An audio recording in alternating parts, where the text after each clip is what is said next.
Nous sommes, mon épouse et moi, en EARL, sur le minerai à Brulon. Donc petite exploitation de 70 hectares, sur lequel on a un élevage de porcs et un élevage de bovins.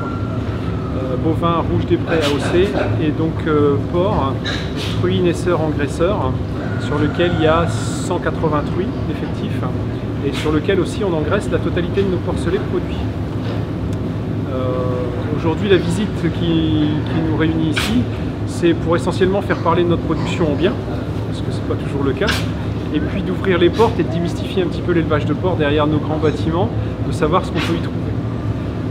Essentiellement que du bien-être, puisque la législation nous l'impose, et puis aussi des choses qu'on n'a rien à cacher finalement, comment se passe la vie des porcs dans nos élevages, avec le lisier s'il y a du lisier, et puis pour nous c'est du fumier, c'est du fumier. Ça c'est ceux qui ont été sévrés il y a 15 jours. Il y a 15 jours.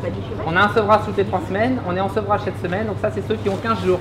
C'est sous l'impulsion de la fédération des syndicats d'exploitants agricoles.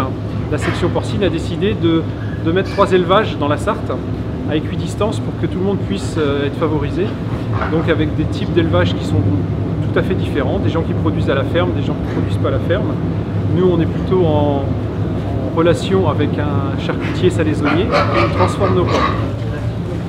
Le rendu de ces visites, en fait, c'est simplement le bien-être des animaux et puis les gens étonnés un petit peu de l'environnement dans lequel on travaille, tout à fait positif, puisqu'en fait, on a un petit peu l'impression que c'est une méconnaissance, mais peut-être voulu de notre part, parce qu'on a toujours été plus ou moins agressés sur des plans d'épandage ou sur des choses comme ça.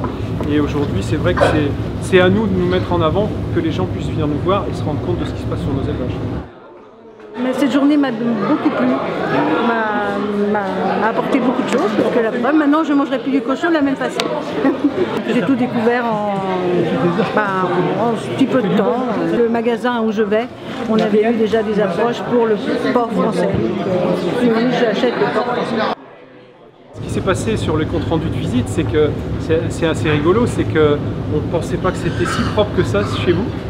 Le porc a toujours cette image de cochon, hein, faut appeler un chat un chat. Et puis c'est l'aspect de liaison avec les produits qui sont faits sur notre exploitation et qui sont transformés par le salaisonnier. Et beaucoup de monde nous a demandé, on peut trouver où les produits qui sortent de votre exploitation. Donc le salaisonnier qui fait des produits un petit peu particuliers et plus ou moins haut de gamme, aujourd'hui on va pouvoir essayer de les retrouver dans la région puisqu'il est plutôt sur l'Eure-et-Loir et il livre plutôt les régions parisiennes.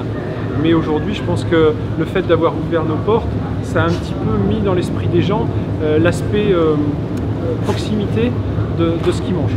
Et ça c'est plutôt positif parce que finalement d'associer la tranche de jambon à notre élevage, c'est tout à fait bénéfique pour eux mais aussi tout à fait bénéfique pour nous.